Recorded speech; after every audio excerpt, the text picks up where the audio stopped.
Desde los estudios de NTC, la red independiente presenta Noticias 1. Esta noche en Noticias 1, en el sitio de la tragedia de Chocó por deslizamientos, aún se buscan a los desaparecidos. Petro visitó el área y la declaró zona de desastre natural. Defensor de Palacino se reúne privadamente con magistrado de la Sala Penal de la Corte. Fiscal Barbosa y Federico Gutiérrez actúan como aliados políticos. Grupos de oposición e intensa actividad para movilizarse contra el gobierno. De los 600.000 millones pagados por error a empleados públicos, faltan por recuperar 10.000 millones. Y en los deportes, Mauricio Posada. Mónica, Daniel Galán ganó en Australia y en segunda ronda enfrentará al argentino Báez. Manuela Vargas en España y Harold Preciado en México. Los goles colombianos en el exterior. Vergonzoso. Presidente y jugadores de un equipo prejuvenil agredieron a los árbitros en un torneo en Pereira. Y aquí está. Esta es la imagen del día, los disturbios que hoy se vivieron en Ciudad de Guatemala con motivo de las maniobras del Congreso saliente de mayoría derechista para dar posesión a sus sucesores y al presidente Bernardo Arévalo. Los diputados salientes conformaron una comisión de acreditación que validó la posesión de los diputados del partido de Arévalo, pero sin partido, con lo cual quedarían sin posibilidad de conformar sus juntas directivas. La OEA, aprovechando a los cancilleres que acudieron a la posesión, convocó a una reunión con capacidad sancionatoria para declarar ilegal el gobierno saliente de Jean Mattei y urgirle a Guatemala la posesión del presidente electo. De esta historia hablaremos hoy. Noticias 1 y la revista Cambio se unen. El compromiso con la verdad es el fundamento de nuestro trabajo. Contamos con tu apoyo para que este 2024 el periodismo independiente se fortalezca y el derecho a la verdad sea una garantía para todos los colombianos. Puedes recibir en tu casa a vuelta de correo el magnífico Morral de la Independencia, tener un año de suscripción a la revista Cambio y apoyar la labor investigativa de Noticias 1. Ingresa ya a baki.com/inclinada la red independiente. Haz clic en patrocinar e ingresa el valor de 250.000 pesos. Recuerda, baki.com/inclinada la red independiente. Clic en patrocinar 250.000 pesos y listo. Muchas gracias por elegir la independencia. Por la prensa libre y el derecho que todos ustedes tienen a la verdad, yo soy la Red Independiente. Presenta Noticias 1 con Mónica Rodríguez y Mauricio Posada. Buenas noches y bienvenidos a la mejor información del fin de semana. Al sitio El 17 en la carretera entre Quibdó y Medellín, donde se presentaron las avalanchas en las que desaparecieron 35 personas confirmadas hasta el momento. Han llegado familiares de desaparecidos con la esperanza de encontrarlos con vida o al menos sus restos entre los escombros. Al sitio El 17, lugar donde han encontrado los cuerpos de 34 adultos y niños víctimas de la avalancha del viernes. Han llegado de Quibdó personas que buscan en los escombros algún rastro de sus familiares y otras que ya perdieron las esperanzas. Sí, Leonel Palacios Cosio venía solo, porque dejó los hijos, venía solo. Mucho dolor, fue lo que cayeron aquí. También llegó este joven, que en horas antes de la avalancha habló con dos primas que viajaban de Quibdó a Medellín y se detuvieron en este lugar. Se informaron de que estaban en la caseta resguardándose y haciéndole comida porque pues alguien como que les dio acceso para que pudieran cocinar para darle pues a los niños y ellos comer también. Pero no volvieron a contestar. Ya en el sitio, Jeffrey se enteró que sus primas murieron y con ellas sus 3 pequeños niños. Cada una de ellas iba con cada uno de sus hijos, una niña y un niño. El niño tiene 1 año y 10 meses y la niña tiene alrededor de 12 a 13 años. Familiares de fallecidos en la tragedia, de otros que aún no aparecen y algunos sobrevivientes repiten la historia de cómo más de 50 personas que no pudieron continuar su viaje por los derrumbes se bajaron de sus carros, buscaron comodidad y resguardo de la lluvia en el estadero de los Olaya Mazo, el pequeño restaurante donde descansaron y comieron hasta que la avalancha los sorprendió. De los Olaya Mazo, dueños del restaurante, todos hablan de su amabilidad. La familia muy formales, me atendieron muy bien. Mira los colchones, ¿dónde están? Mira, colchones. Era la almohada de mi tía allá. Estela también tiene mucho para recordar, especial por todos los clientes que de repente llenaron su local. Yo hablé con ella como a las 4:18 de la tarde y me dice que había más de 50 personas. Y si hay más de 50 personas ya no tengo nada de comida hecha, tengo muy poquita por hacer, pero voy a hacer hasta donde me alcance. Media hora después, su tía no volvió a contestar. Ayer recuperamos uno, a mi tía, y que me faltan 2 todavía, un tío y una prima.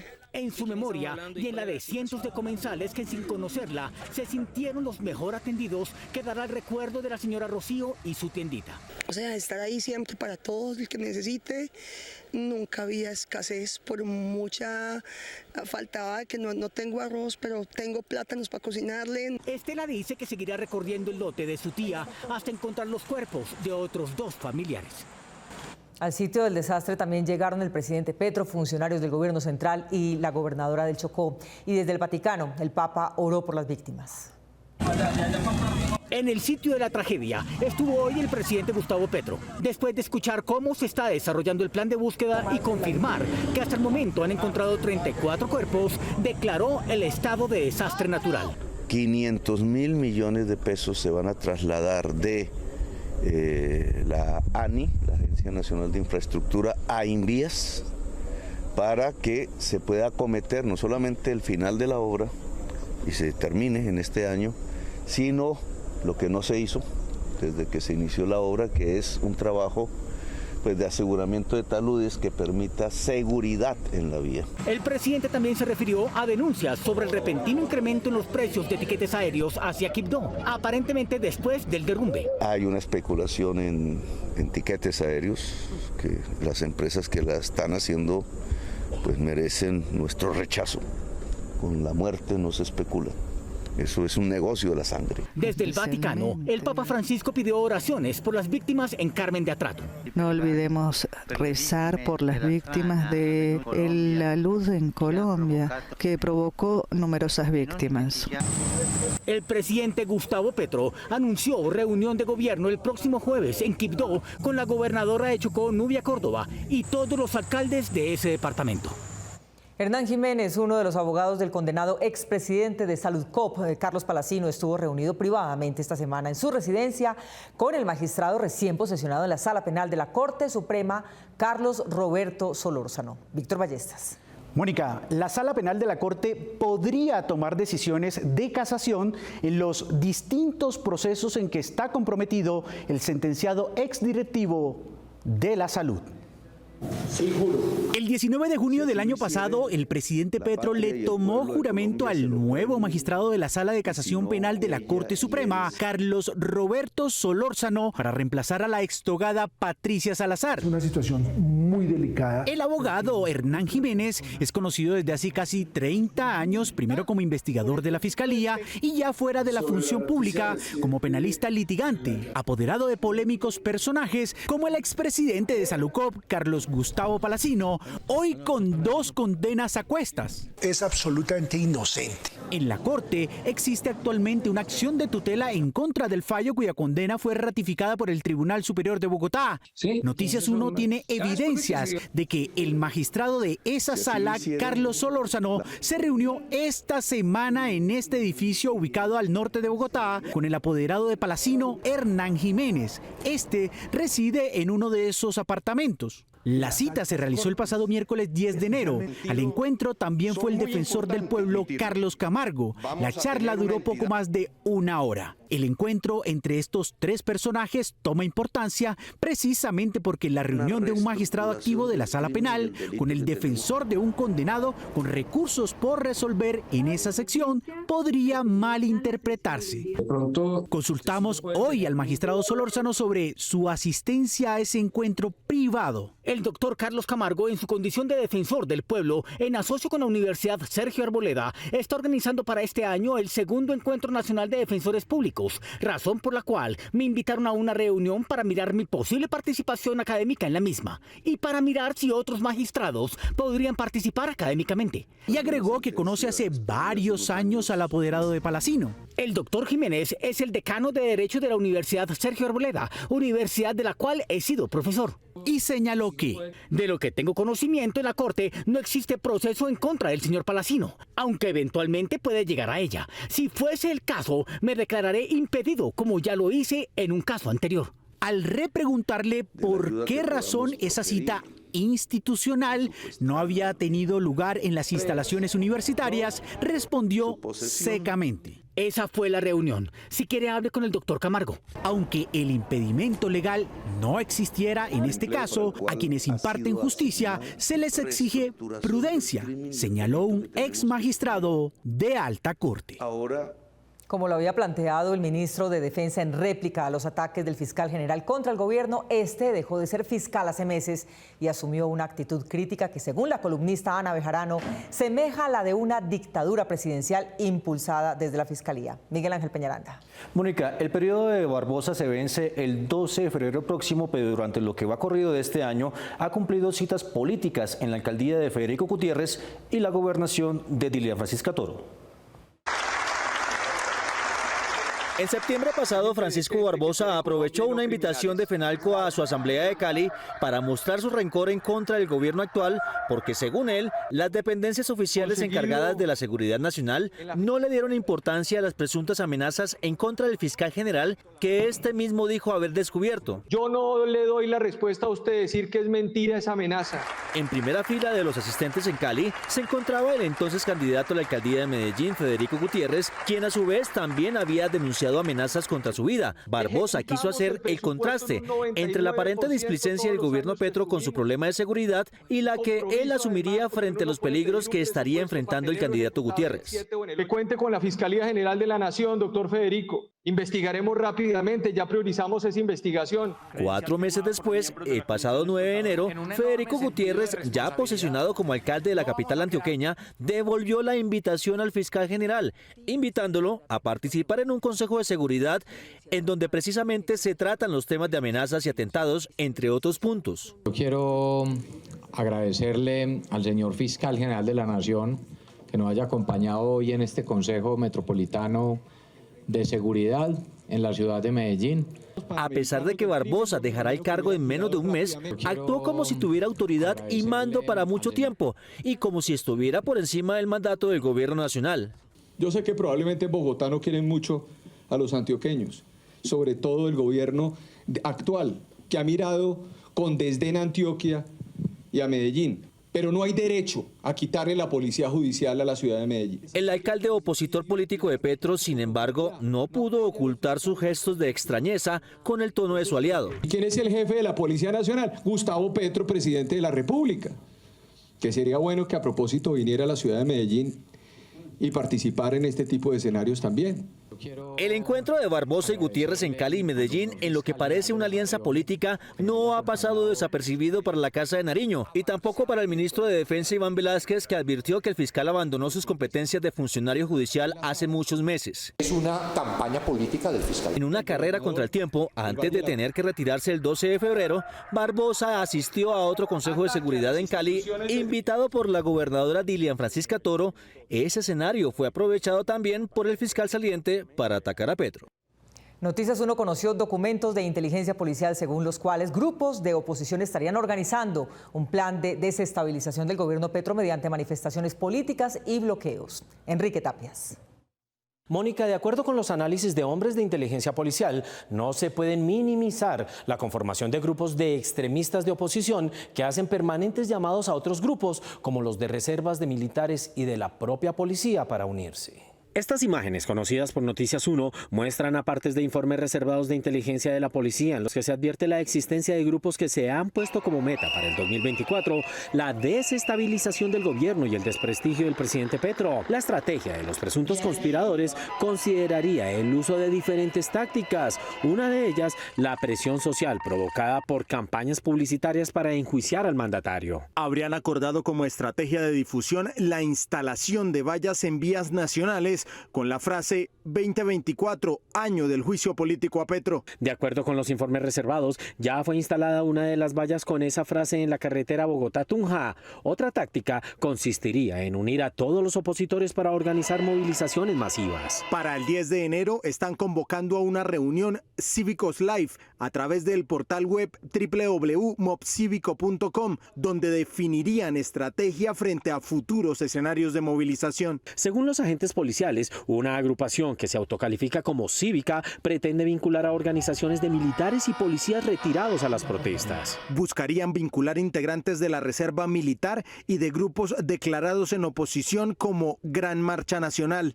Una vez fortalecidos por la Unión, los opositores le harían un cabildo abierto por un juicio administrativo al jefe de Estado.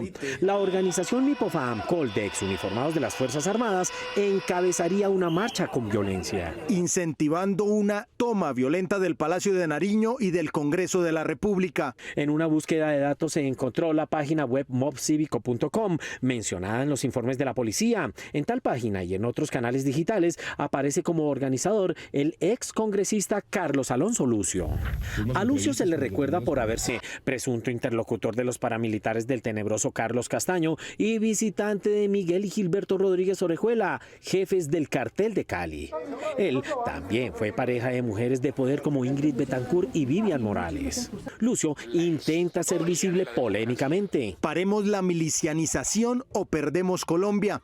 Los colombianos vivimos la amenaza más grande de nuestra historia, un presidente déspota que atenta contra la democracia. El informe de inteligencia de la policía menciona a otros personajes y la posibilidad de que se presenten actos violentos durante las manifestaciones por la confrontación entre los opositores y los seguidores de Petro. Por lo cual no se descartan confrontaciones entre manifestantes y o sabotajes a las actividades. El pasado 18 de diciembre, Noticias 1 publicó otra información sobre las intenciones de grupos de extrema derecha de interrumpir el actual periodo presidencial. Profundamente violento. De acuerdo con los registros de reuniones de los grupos organizadores de las protestas contra el gobierno, la primera de estas protestas, que pretende ser masiva, sería el próximo 16 de febrero y de carácter nacional. Camilo Galán.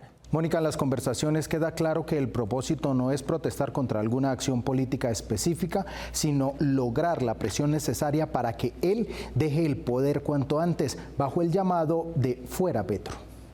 Noticias 1 obtuvo nuevas pruebas de otra reunión que se realizó el pasado 2 de diciembre entre líderes de diferentes grupos de derecha que se están organizando para lo que sería un gran paro nacional en contra del gobierno Petro. Escuchando a Ana María, estoy totalmente de acuerdo con ella en que tenemos que buscar que el señor Petro salga, no en el 2026, no lo más pronto posible, porque no aguanta.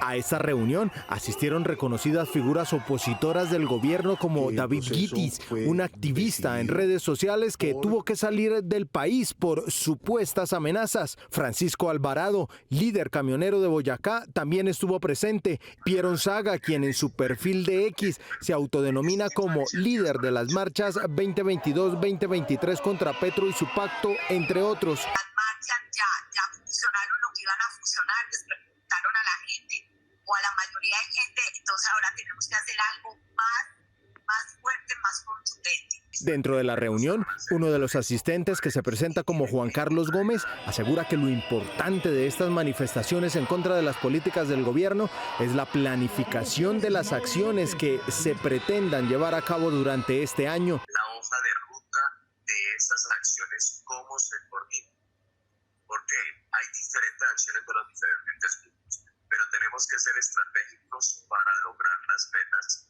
y el objetivo final. Sí. Por su parte, el coronel en retiro, Hugo Bahamón, promotor del partido Nuevo y Limpio, también pidió la palabra en esta reunión. No le veo otro camino para salvar a Colombia.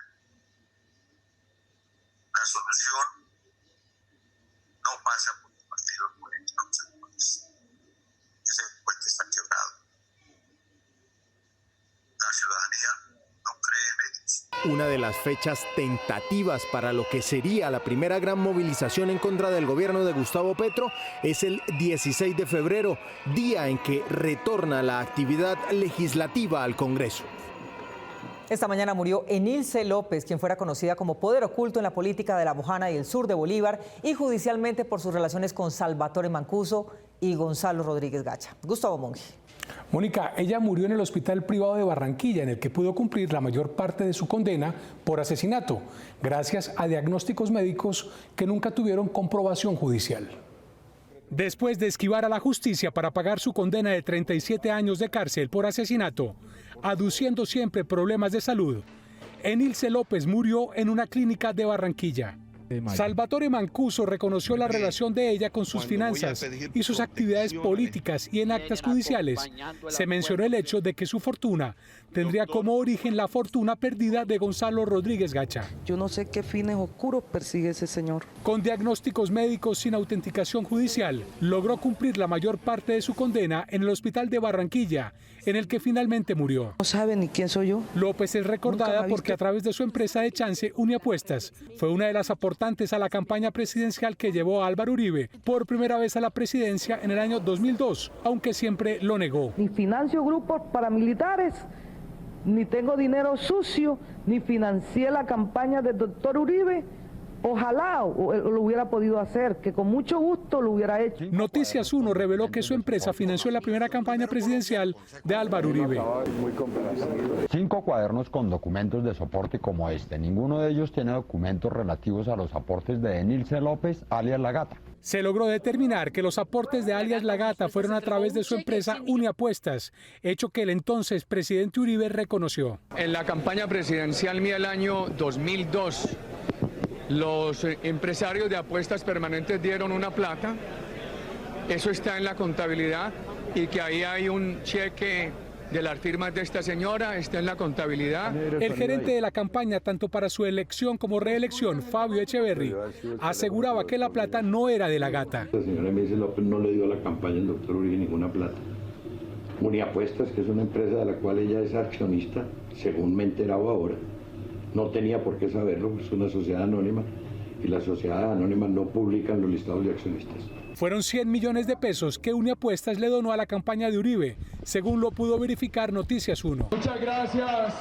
A los 72 años muere alias La Gata, quien desde 2018 pagaba su condena de manera domiciliaria por su delicado estado de salud y ser mayor de 65 años.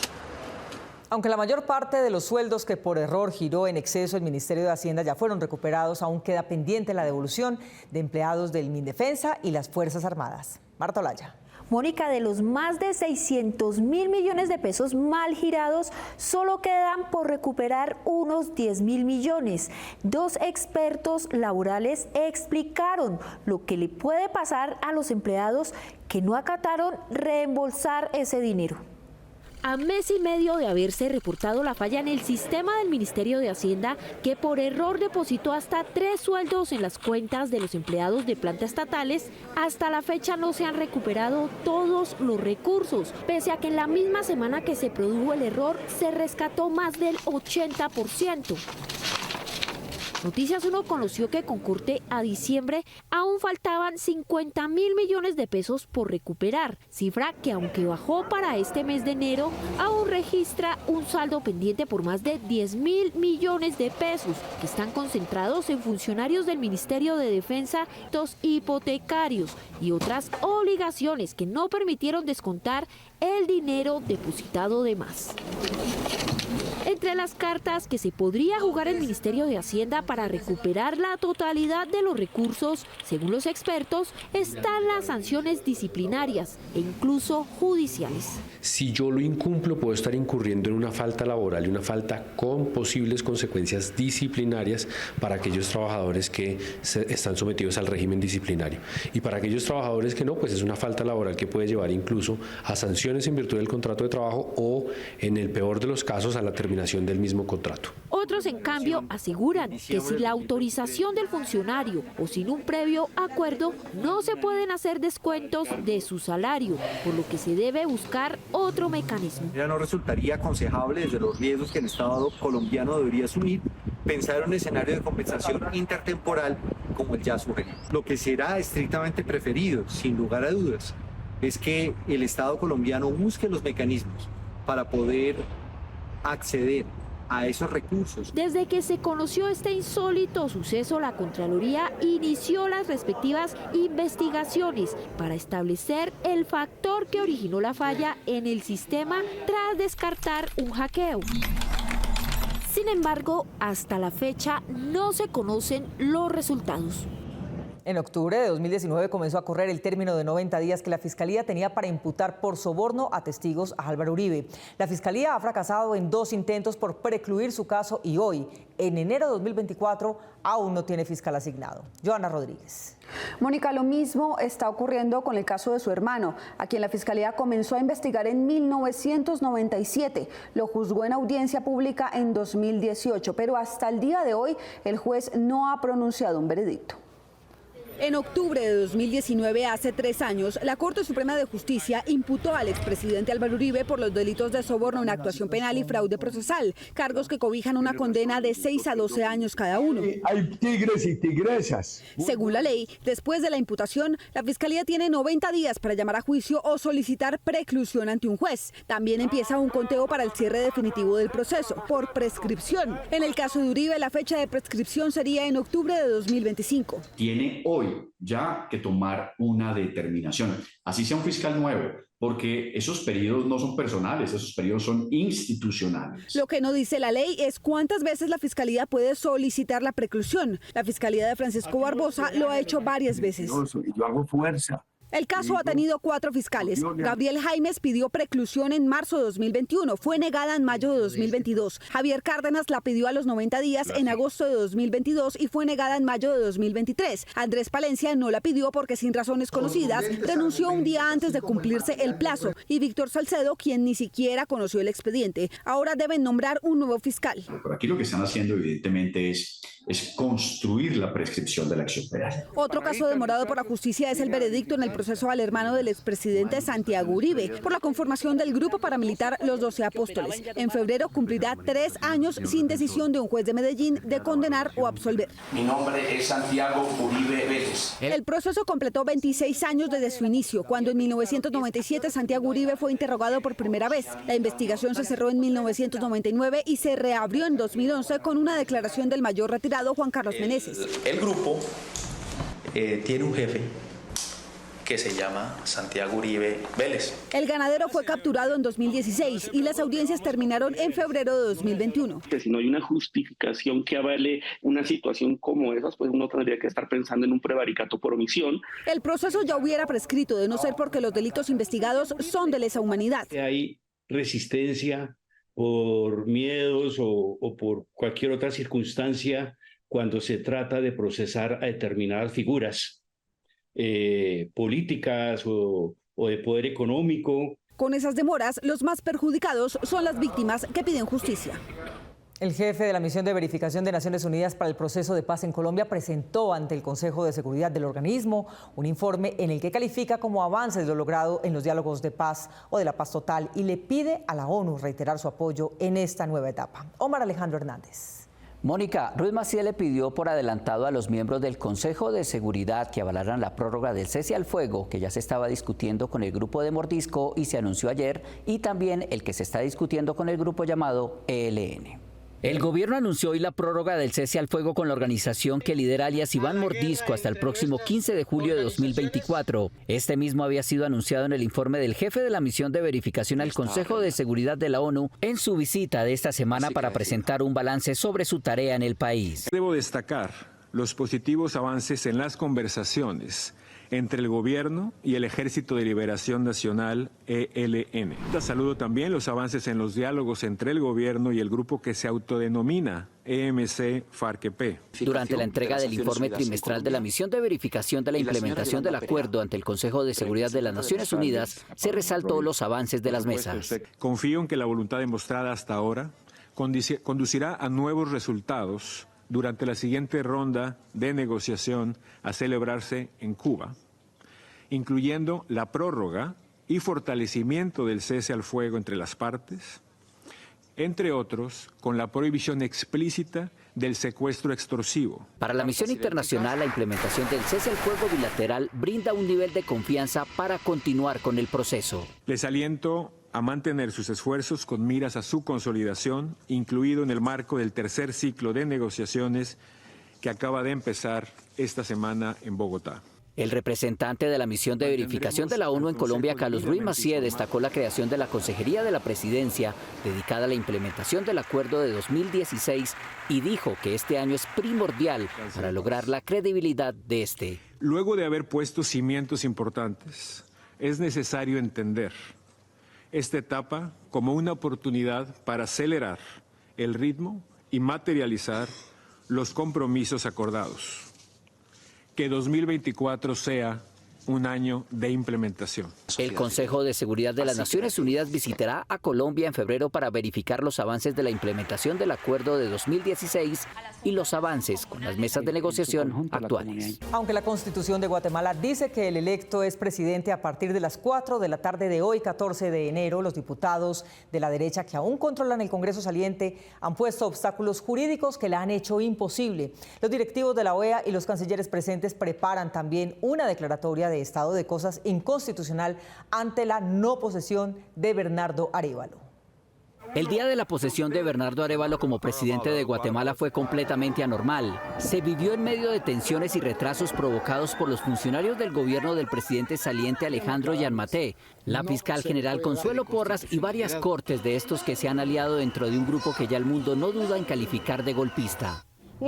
La primera jugada consistió en quitarle la personería política al partido Semillas del electo Bernardo Arévalo y a sus parlamentarios elegidos, con el fin de que estos no pudieran hacer parte de las directivas del Congreso encargadas de posesionar, según la Constitución, al nuevo mandatario. Muchas gracias por su presencia. El retraso de más de 4 horas en el acto que convierte a Arévalo en el jefe del Estado guatemalteco produjo malestar entre los seguidores de Arévalo, quienes se enfrentaron a la policía de Gianmatté para poder acercarse al Parlamento.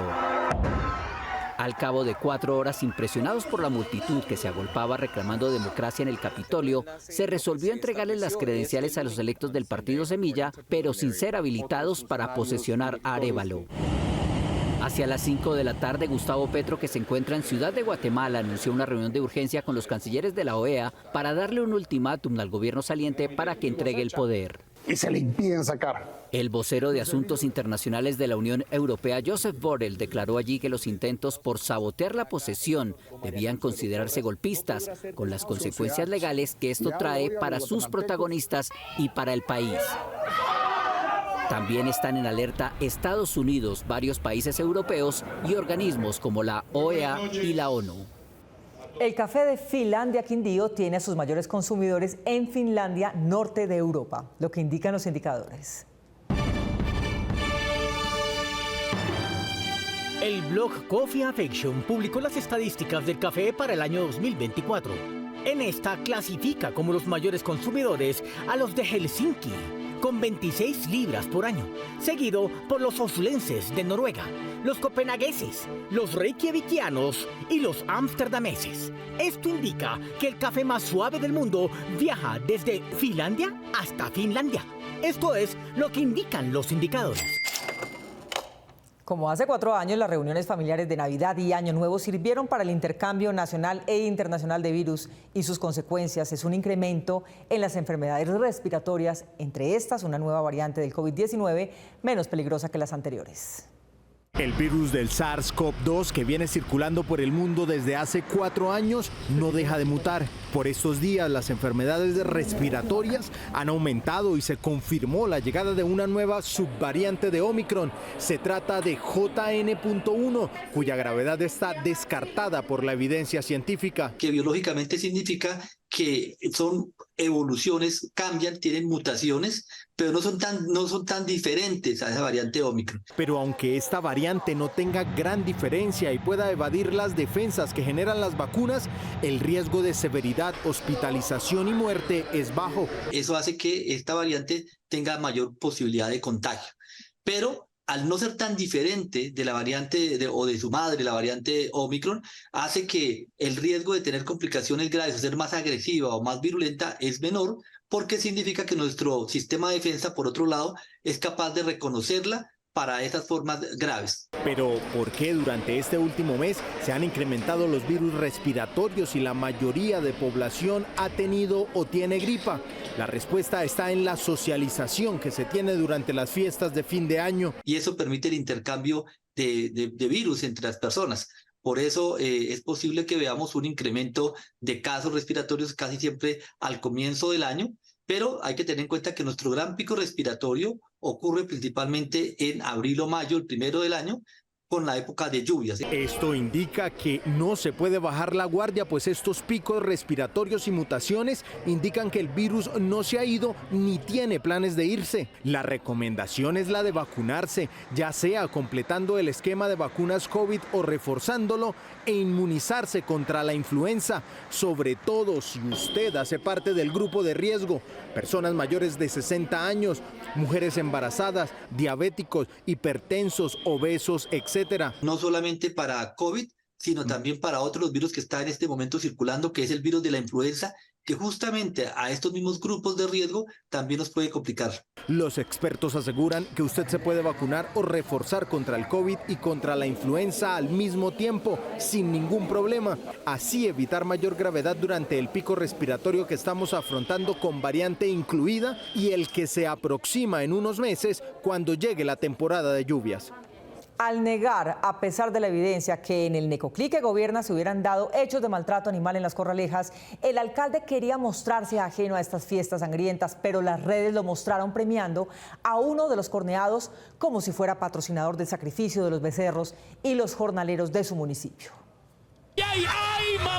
A pesar de que las corralejas ya terminaron en Caucasia y Necoclí, donde una persona perdió la vida, varias resultaron heridas y se evidenció maltrato a los toros, además de la desobediencia a la ordenanza que prohíbe la utilización de elementos que lastimen o den muerte a los animales, hubo entrega de dádivas a quienes fueron heridos por los toros. Noticias 1 conoció este video en donde se observa a una persona en las graderías mostrando al público el resultado de la cornada propinada por un toro. Minutos después se acerca a la parte de arriba de las mismas y aparece Guillermo José Cardona, alcalde de Necoclí, el mismo que negó que las imágenes de crueldad en sus fiestas, entregándole un billete a esta persona como premio a su acción. Aquí no hay maltrato animal. Tratando de hacer su show para rebuscarse los chivos, la platica. Buscamos al mandatario para consultarle a título de qué le entregaba el dinero a esta persona, pero no obtuvimos respuesta. Desde la Asamblea de Antioquia se rechazó el acto de la entrega de dinero. Muy grave.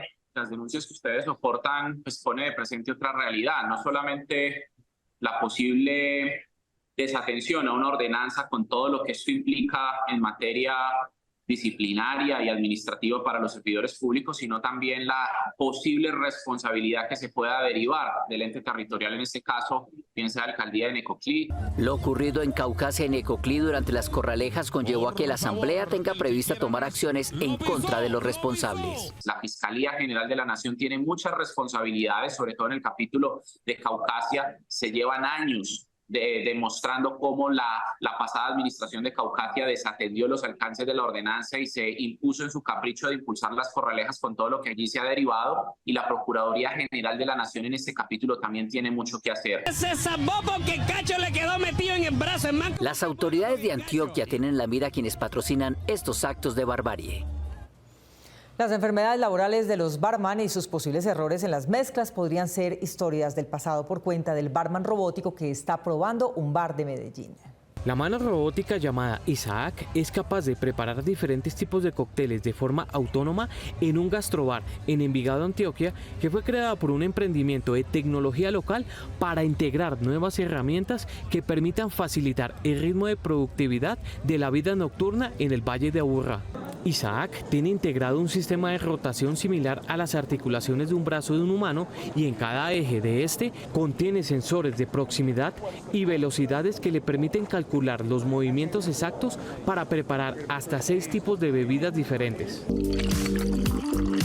Los clientes del restaurante pueden seleccionar entre este tipo de cócteles y en cuestión de minutos el robot prepara y sirve el pedido de forma automatizada. Aunque su operatividad se extiende hasta 6 horas consecutivas, la tarea de comprender y preparar de manera automática la variada selección de bebidas alcohólicas propias de la gastronomía colombiana le representará más tiempo y más esfuerzo. Reprochable desde todo punto de vista la acción del presidente del Club Real Vallecaucano y sus jugadores tras conocerse un video que registra la agresión a unos árbitros. Gerson Caucha.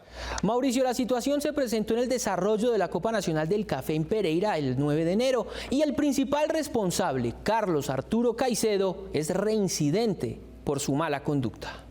¿Qué vas a hacer? ¿Qué vas a hacer?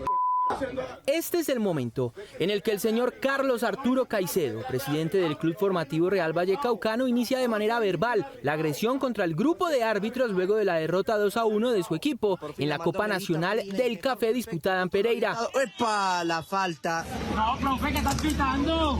El video compartido en redes muestra que el equipo arbitral no tuvo intención de responder las provocaciones del directivo, pero llegado el punto, tanto el señor Caicedo y sus jugadores, todos menores de edad, agreden físicamente con el balón, con puños y patadas a los colegiados risaraldenses.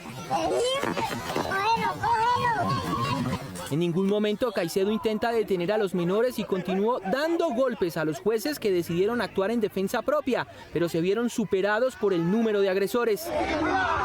Noticias 1 conoció que Carlos Arturo Caicedo ya había sido suspendido durante un año, también por temas de agresión. La Liga Risaraldense de Fútbol, que organizó el campeonato, no pidió un aval a la Liga Vallecaucana que habría permitido conocer los antecedentes del señor Caicedo y evitar el hecho. Luego de que se viralizara el video, Caicedo renunció a su cargo y publicó en las redes oficiales del club un video ofreciendo disculpas. Me arrepiento profundamente de lo que he hecho.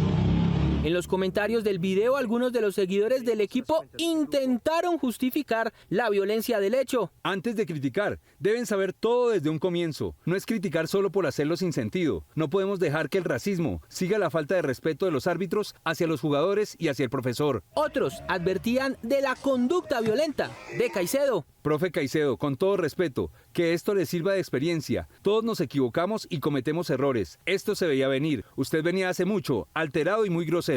La Liga Risaraldense de Fútbol escaló el caso a las autoridades competentes para que tomen las medidas necesarias contra Carlos Arturo Caicedo y los menores agresores. Ojalá haya sanciones. En el Centro de Alto Rendimiento de Bogotá, la Selección Colombia de boxeo hace campamento junto a Brasil y Argentina, preparando el Mundial y primer clasificatorio del año a los Olímpicos de París. Inició el camino a París del equipo colombiano de boxeo con el Tremendo Martínez a la cabeza. Las peleas se ganan desde el gimnasio y por eso estamos aquí preparándonos para ello. Juergen aspira en el Campeonato Mundial de Italia a alcanzar su cupo olímpico. Sí, la Colombia, que todavía tenemos esperanza de clasificar primero que todo a los Juegos Olímpicos. Como tú lo dices, vamos a Milán a buscar ese cupo y yo sé que con la ayuda de Dios vamos a lograr cosas grandes en Milán. En la rama femenina el país cuenta con 3 clasificadas. Hemos demostrado que boxeo está en muy buen nivel. Jenny Arias, de gran experiencia, asegura que el resultado es 50% físico y 50% mental. Podemos tener una capacidad física impresionante, pero si antes de subirnos al ring o enfrentar una competencia, lo mental nos falla, creo que ahí no hay un buen resultado. Con Brasil y Argentina se prepara Colombia en Bogotá. Agarrar toda la experiencia que pueda, acumular muchos combates, aprender mucho de los otros equipos internacionales y pues voy con todo a coger una medalla olímpica. Aún así, el anhelo y la meta de las púgiles colombianas es ambicioso en la Ciudad Luz. Tener una buena presentación y pues el objetivo que es una medalla en los Juegos Olímpicos. El 31 de enero concluye este campamento proyectado a quienes en Milán, Italia, durante los primeros días de marzo, irán tras su tiquete a los Olímpicos de este año. Una mujer que habría sido sorprendida robando ropa interior en el almacén Bodega Aurrera de Puebla, México, quiso acusar de maltrato al vigilante que la sorprendió y en medio de su discusión con él resolvió despojarse de la ropa para mostrar que no había ocultado más prendas debajo de la pijama que vestía. Según la prensa mexicana, no acudieron al almacén ni su familia ni la policía, de manera que, sin poder probarle ningún robo, simplemente la dejaron ir sin dejar de grabar la escena que ya es viral en redes.